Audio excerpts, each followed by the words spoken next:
ఈరోజు తెలంగాణ రాష్ట్ర హైకోర్టు ఇచ్చినటువంటి చరిత్రాత్మకమైనటువంటి తీర్పు. మరి ఇది కాంగ్రెస్ ప్రభుత్వానికి చెంపపెట్టు లాంటిది. తెలంగాణ రాష్ట్రంలో జరిగినటువంటి ఎమ్మెల్యేల ఫిరాయింపు ఇది చట్ట విరుద్ధమని, ఎమ్మెల్యేల ఫిరాయింపు ఉల్లంఘన ఖచ్చితంగా 4 వారాల లోపల చర్య తీసుకోవాలని చెప్పి హైకోర్టు ఇచ్చినటువంటి తీర్పుని భారతీయ జనతా పార్టీ స్వాగతిస్తున్నది. ముందు నుంచి భారతీయ జనతా పార్టీ చాలా స్పష్టంగా చెప్తున్నది. మరి అదే తరాలో Bharatiya Janata Party writ petition file చేసిన దానికి అనుగుణంగా హైకోర్టు ఇచ్చినటువంటి తీర్పు చాలా చరిత్రాత్మకమైనటువంటి తీర్పు. ఇది చాలా స్పష్టంగా దీంట్లో మరి WP number 18553 of 2024 filed by Reddy Maheshwar Reddy as a floor leader Bharatiya Janata party. ఈరోజు జరిగినటువంటి ఫిరాయింపులు చట్ట విరుద్ధం అని చెప్పి చాలా స్పష్టంగా హైకోర్టు చెప్పడం అనేది భారతీయ జనతా పార్టీ పూర్తిగా స్వాగతిస్తున్నది. ఈ అంశాన్ని పొన్నం ప్రభాకర్ గారు కూడా స్వాగతించడం, ఒక మంత్రిగా నేను పొన్నం ప్రభాకర్ గారికి సూచిస్తూ ఉన్నాను, దయచేసి మీ ముఖ్యమంత్రి గారికి మరియు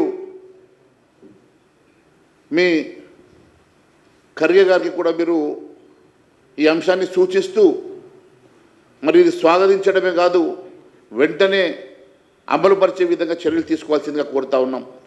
దీని మీద మేము సుప్రీంకోర్టు వెళ్తామనో అప్పీల్ వెళ్తామనో ఆలోచన చేయకుండా ఇచ్చిన తీర్పుని గౌరవించి, భారత రాజ్యాంగాన్ని గౌరవించి, చట్టాలను గౌరవించి మీరు ఒక స్ఫూర్తిగా నిలవాల్సిన బాధ్యత మీ మీద ఉన్నదని తెలియజేస్తా ఉన్నాను. ఎందుకంటే చాలా స్పష్టంగా కాంగ్రెస్ పార్టీ గతంలో కాంగ్రెస్ పార్టీ ఎమ్మెల్యేలు ఈ రకంగా వీళ్ళ ఎమ్మెల్యేస్ ఎత్తుకపోయిన రోజు దానికి వ్యతిరేకంగా పోరాటం చేసింది కాంగ్రెస్ పార్టీ. ఇది చట్ట విరుద్ధం అని చెప్పేసి మరి గొడవ చేసిన రేవంత్ రెడ్డి గారు, వారి ఇంట్ల ముందు చావు దప్పులు కొట్టమని చెప్పినటువంటి రేవంత్ రెడ్డి గారు ఈరోజు మీరు ఈ రకంగా ప్రోత్సహించడం ఎంతవరకు సమంజసమని చెప్పి నేను అడుగుతా ఉన్నాను. మీ స్వయంగా మీరు మీ మేనిఫెస్టోలో కూడా చెప్పారు, ఇలాంటివి ప్రోత్సహించడం సరికాదు, కాంగ్రెస్ పార్టీ అధికారంలోకి వచ్చినాక చట్టాన్ని సవరించేసి ఏ ఒక్కరు కూడా పార్టీ మారకుండా చర్యలు తీసుకుంటామని మీ మేనిఫెస్టోలో చెప్పారు. అంటే మీ మేనిఫెస్టోలో చెప్పినటువంటి మీ ఏఐసిసి తీసుకున్నటువంటి నిర్ణయానికి మీరు కట్టుబడి లేకుండా అది ఇందిరా కాంగ్రెస్ తీసుకున్న నిర్ణయము, ఇది మాత్రం కాంగ్రెస్ ఆర్ఆర్ తీసుకునేటువంటి నిర్ణయం వేరు ఉంటుందని, కాంగ్రెస్ ఆర్ఆర్ నిర్ణయానికి తెలంగాణలో ఏఐసిసికి సంబంధం లేకుండా తెలంగాణ కాంగ్రెస్ పార్టీ మా ఇష్టానుసారంగా మేము నిర్ణయం తీసుకుంటామని చెప్పి చెప్పదలుచుకున్నారా? మీరు నిజంగా ఏఐసిసి పరిధిలో ఉన్నారా? మరి ఏఐసిసి ఇచ్చినటువంటి మేనిఫెస్టోలో మీరు ఎక్కడ కూడా అమలు చేయకుండా తెలంగాణ రాష్ట్రంలో ఆర్ఆర్ కాంగ్రెస్ అధికారం ఉన్నదని చెప్పి చెప్పదలుచుకున్నారా?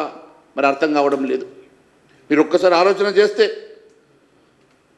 హైకోర్టు ఆదేశాలు స్పీకర్ గారు వెంటనే వారి పరిధిలో ఉన్నది, వారు 4 వారాల లోపల చర్య తీసుకోమని చెప్తా ఉంటే, మరోవైపు పూర్తిగా విరుద్ధంగా మీరు నిన్న తీసుకున్నటువంటి పిఎస్సి చైర్మన్ నియామకం కానీ, ఏఐసిసి తీసుకున్నటువంటి నిర్ణయానికి విరుద్ధంగా కానీ మీరు చేసేటువంటి చర్యలకు పొంతన లేకుండా ఉన్నది.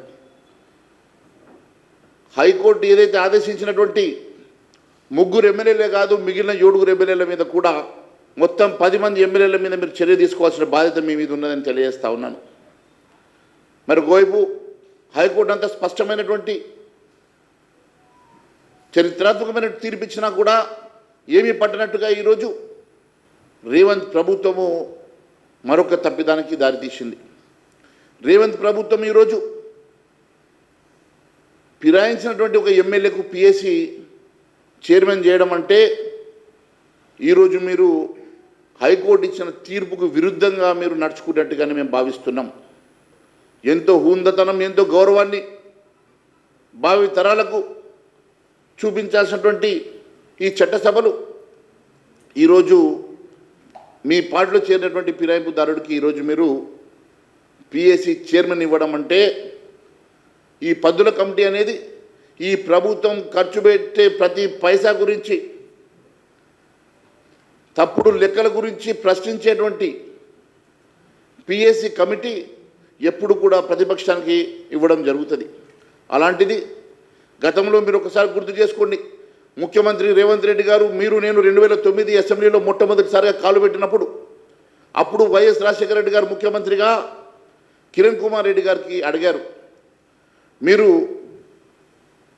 తెలుగుదేశం నుంచి 3 పేర్లు అడగండి, వారు ఇచ్చినటువంటి ఒక పేరు నాగం జనార్దన్ రెడ్డి గారికి కాకుండా 3 పేర్లు అడగండి, 3 పేర్లలో ఒక పేరు మనం నిర్ణయం చేద్దామంటే కిరణ్ కుమార్ రెడ్డి గారు మనం అసెంబ్లీని గౌరవించాలి, చట్టసభల్ని గౌరవించాలి, అక్కడ ఉన్నటువంటి ప్రొసీజర్స్ని ఫాలో కావాలని చెప్పేసి వారు అట్లా కాకుండా ఒకే ఒక పేరుని వారు ఆ రోజు వారు పంపినటువంటి పేరు నాగం జనార్దన్ రెడ్డి గారికి పిఎస్సి చైర్మన్ ఇచ్చారంటే ఆ రోజు చట్టసభల మీద ఒక స్పీకర్కి ఉన్నటువంటి గౌరవం అది ప్రతీక అని చెప్పి నేను తెలియజేస్తా ఉన్నాను. అది గతంలో మీకు తెలుసు, మీరు ఆ రోజు 2009 అసెంబ్లీలో నేను మొదటిసారిగా అసెంబ్లీలో ఉన్నప్పుడు మనందరికీ ఆ సాంప్రదాయం, ఒక గౌరవం చట్టసభల మీద మనకు కలిగింది. కానీ మీరు ఈరోజు ముఖ్యమంత్రిగా 3 పేర్లు పంపినప్పటికీ కూడా అపోజిషన్ ఉన్నటువంటి టీఆర్ఎస్ 3 పేర్లు పంపినప్పటికీ మీరు ఆ 3లో ఒక పేరు కాకుండా మీ ఇష్టానుసారంగా మీ పార్టీలో చేరినటువంటి బారాస ఎమ్మెల్యే పేరు ఈరోజు మీరు ప్రతిపాదించిందంటే దీన్ని బట్టి చాలా స్పష్టంగా ఏ రకంగా మీరు ఈ చట్టసభని నడపాలని, ఏ రకమైనటువంటి సిగ్నల్స్ని మీరు భావి తరాలకు ఇస్తున్నారనేది చాలా స్పష్టంగా అర్థమవుతున్నది. గౌరవ ముఖ్యమంత్రి గారిని నేను 2 విషయాలు అడుగుతా ఉన్నాను. మీరు ఈ చట్టసభల్లో ఒకవైపు ఫిరాయింపులు, మీ మేనిఫెస్టోలో చాలా స్పష్టంగా ఇది సవరణ చేసి భావి తరాల్లో ఏ ఒక్క ఎమ్మెల్యే ఎంపీ కూడా ఒక పార్టీ నుంచి మరో పార్టీకి గెలిచిన తర్వాత వెళ్లకుండా కఠినమైనటువంటి చట్టాలని మనం తీసుకొస్తామని మీరు మేనిఫెస్టోలో చెప్తూ ఈరోజు మరోవైపు మీరే ఇక్కడ తెలంగాణలో ప్రోత్సహిస్తున్నారంటే మీ ఏఐసిసికి మీకు మధ్యలో ఏమన్నా గ్యాప్ వచ్చిందా, లేకుంటే ఏఐసిసిలో ఈరోజు తెలంగాణ కాంగ్రెస్ పార్టీ భాగం కాదా? మీరు అది ఇందిరా కాంగ్రెస్ అయితే నాది ఆర్ఆర్ కాంగ్రెస్ అని చెప్పి చెప్పదలుచుకున్నారా? మీరు చెప్పాల్సినటువంటి అవసరం ఉన్నదని తెలియజేస్తా ఉన్నాను. ఆర్ఆర్ కాంగ్రెస్లో ఏఐసిసి ఇచ్చినటువంటి ఏ మేనిఫెస్టో చెల్లదు, ఏఐసిసిలో మేము ఇచ్చిన హామీలు చెల్లవు, ఏఐసిసి ఇచ్చిన మేనిఫెస్టోలో ఉన్నటువంటి ఏ ఒక్క హామీలు కానీ ఏ ఒక్క అంశం కానీ మా ఆర్ఆర్ కాంగ్రెస్కు పట్టదన్నట్టుగా మీరు బిహేవ్ చేస్తూ ఉంటే డెఫినెట్గా మీకు ఏఐసిసికి మధ్యలో గ్యాప్ చాలా స్పష్టంగా ఏర్పడుతున్నది. అందుకే మీరు ఫిరాయింపులు వద్దని ఏఐసిసి చెప్తున్నప్పటికీ మీరు ఫిరాయింపులు చేస్తుంటే మీ సీనియర్లకు అది ఒప్పుకోక మీరు ఎప్పుడెప్పుడైతే ఎమ్మెల్యేలను ఇతర పార్టీలకు చేర్పిస్తున్న సమయంలో ఏ ఒక్క సీనియర్ నాయకుడు మీ వెంట లేడు. ఆ రోజు బట్టి విక్రమార్క గారు మీ వెంట లేరు, ఉత్తమ్ కుమార్ రెడ్డి లాంటి నాయకులు మీ వెంట లేరు, కేవలం పొంగురెడ్డి శ్రీనివాసరెడ్డి తప్ప మీ వెంట సీనియర్ నాయకులు లేకపోవడానికి కారణం ఖచ్చితంగా ఏఐసిసి ఇచ్చినటువంటి ఆదేశాలకు విరుద్ధంగా ఇక్కడ మీరు నడుచుకుంటున్నటువంటి అంశాన్ని సీనియర్ కాంగ్రెస్ నాయకులు ఎవరు మీ వెంట లేకపోవడమే నిదర్శనం అని చెప్పి నేను తెలియజేస్తా ఉన్నాను. మీరు ఎప్పుడైనా కాంగ్రెస్ పార్టీలో మీరు ఎప్పుడైనా చిచ్చు పెడతారన్న ఒక భయంతో ఈరోజు ఏఐసిసి జాగ్రత్తగా నడుచుకుంటుందేమో అని చెప్పి అనిపిస్తూ ఉన్నది. నేను ఒకటి అడుగుతా ఉన్నాను, ఈరోజు ఆర్ఆర్ కాంగ్రెస్ తెలంగాణలో ఏ రకంగా నడుచుకుంటుందని చెప్పి ఎవరిని అడిగినా చాలా స్పష్టంగా చెప్తున్నారు.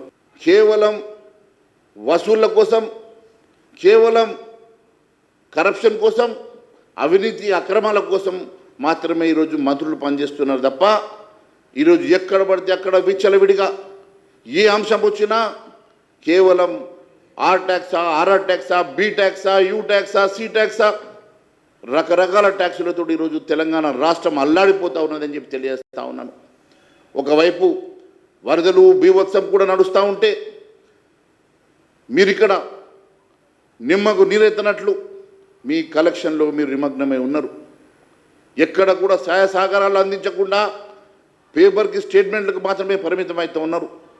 ఎక్కడ పడితే అక్కడ రోడ్లు మరమ్మతులు లేవు, ఇక్కడ పడితే ఇరిగేషన్ డిపార్ట్మెంట్లో మరమ్మతులు లేవు, కొత్తగా శాంక్షన్స్ లేవు, కొత్తగా మీరు ఇస్తామని చెప్పినటువంటి రైతు బంధు కూడా ఇప్పటి వరకు మీరు ఇవ్వలేనటువంటి దుస్థితిలో ఉన్నారంటే మీరు కేవలం ఇచ్చిన సంక్షేమ కార్యక్రమాలు, నడుస్తున్న సంక్షేమ కార్యక్రమాలు కూడా మీరు అమలు చేయకుండా, కొత్త మీరు ఇచ్చినటువంటి హామీలు అమలు చేయకుండా, ఈ రాష్ట్రంలో మీరు ఇంప్లిమెంట్ చేసేటువంటి ట్యాక్సులను వసూలు కోసమే ఈ తెలంగాణ రాష్ట్రంలో విచ్చలవిడిగా నడుస్తుందని తెలియజేస్తున్నాను. మిత్రమా, నిజంగా మీకు సోయుంటే, నిజంగా ఈ రాష్ట్ర ప్రజానీకం మీద మీకు ప్రేమ అభిమానం ఉంటే, మీకు గెలిపించినటువంటి మీ ప్రజల మీద మీకు విశ్వాసం ఉంటే, మీరు ఎందుకు రైతు బంధు కానీ ఇచ్చినటువంటి హామీలు నెరవేరుస్తలేరో, ఏఐసిసి ఇచ్చినటువంటి మేనిఫెస్టోను ఆర్ఆర్ కాంగ్రెస్ ఎందుకు ముందుకు తీసుకెళ్తలేదో చెప్పాల్సినటువంటి అవసరం ఉందని చెప్పి నేను అడుగుతా ఉన్నాను.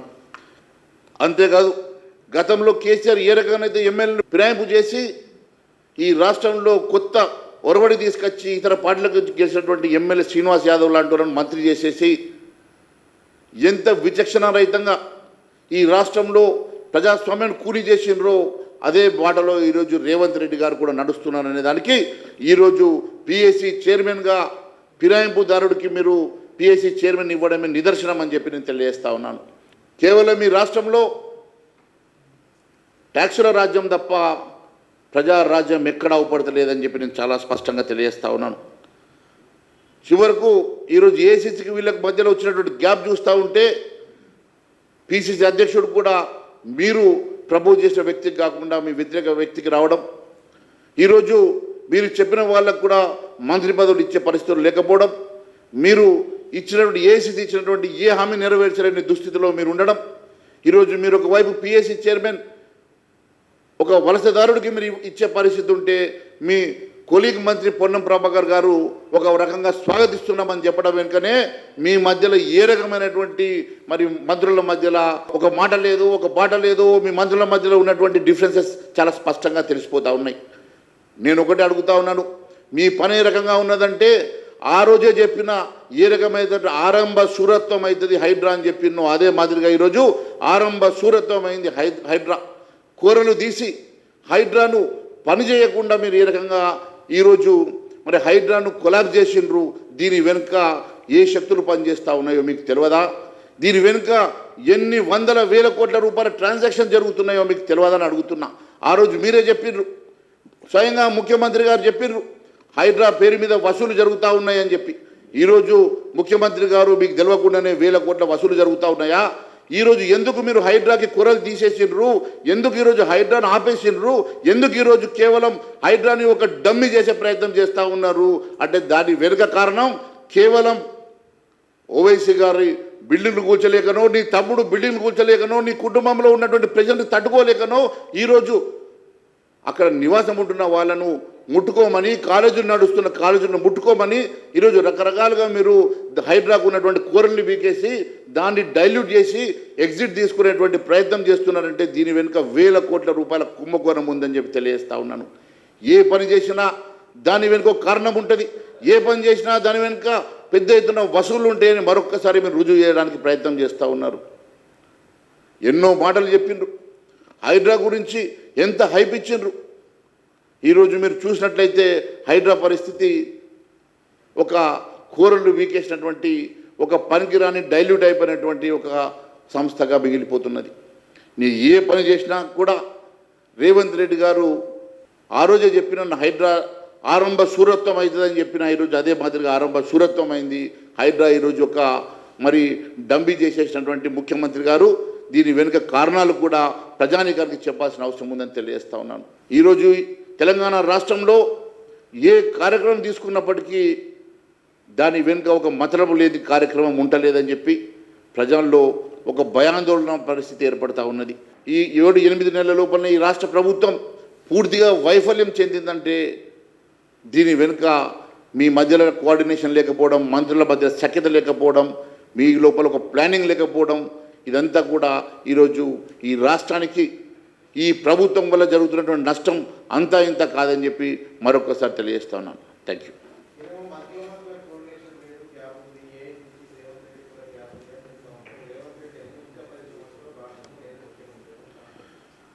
వారు ఊహించుకోవడంలో తప్పు లేదు.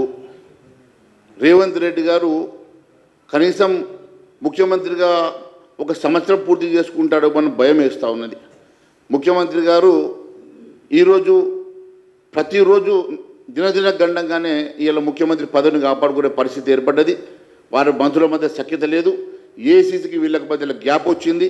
ఈరోజు మీరు పీసీసీ అధ్యక్ష పదవి తీసుకున్నా, ఈరోజు మరి పొన్నం ప్రభాకర్ గారి స్టేట్మెంట్ తీసుకున్నా, ఈరోజు మరి ఫిరాయింపుదారుల అంశం లోపల సీనియర్ల విషయంలో ఎవరు లేకుండానే మరి ఫిరాయింపుదారులకు మీరు ఎంకరేజ్ చేస్తున్న సంగతులు తీసుకున్నా, ఈరోజు హైడ్రా అంశం తీసుకున్నా, మీరు ఏ అంశం తీసుకున్నా కూడా ముఖ్యమంత్రి గారుకి మంత్రులకు మధ్యలో సఖ్యత లేదనేది చాలా స్పష్టంగా తెలిసిపోతుంది. ఏఐసీసీకి ముఖ్యమంత్రి గారికి కూడా సఖ్యత లేదన్న సంగతి కూడా తేలిపోతుంది.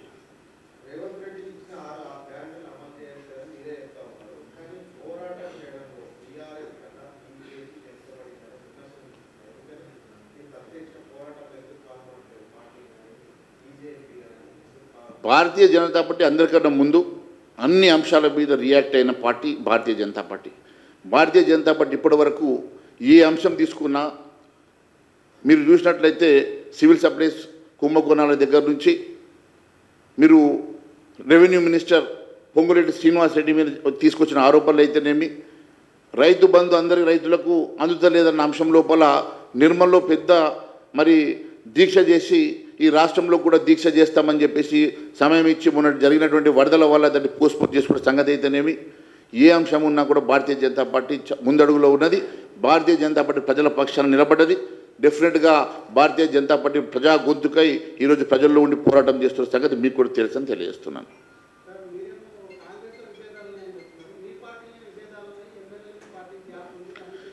మీడియా లోపల మీరు ఏమైనా రాసుకోవచ్చు, మీడియా లోపల మీరు ఏమైనా రాసుకోవచ్చు. దయచేసి ఇలాంటి స్పెక్యులేషన్స్ మంచిది కాదు. మీడియా లోపల కూడా మీరు దయచేసి అనవసరమైన స్పెక్యులేషన్స్ తీసుకురావడం మంచిది కాదు. నేను చాలా స్పష్టంగా ఒక విషయం చెప్తా ఉన్నాను. రేవంత్ రెడ్డి గారు ఒకవేళ యూట్యూబర్స్ ఈరోజు ఏదో మాట్లాడిండు, అది చాలా బాధాకరం. ఇవే యూట్యూబ్లు, ఇదే సోషల్ మీడియాలో రేవంత్ రెడ్డి గారు దాని హైప్ తోటి ఈరోజు ముఖ్యమంత్రి అయిన సంగతి వారు మర్చిపోయి ఈరోజు సోషల్ మీడియాని యూట్యూబ్ని ఈ రకంగా మాట్లాడడం చాలా బాధాకరం. ఎవరైనా సరే మీడియా బాధ్యతయుతంగా పనిచేస్తుంది, వారందరినీ మనం గౌరవించాల్సిన అవసరం ఉంది. Thank you.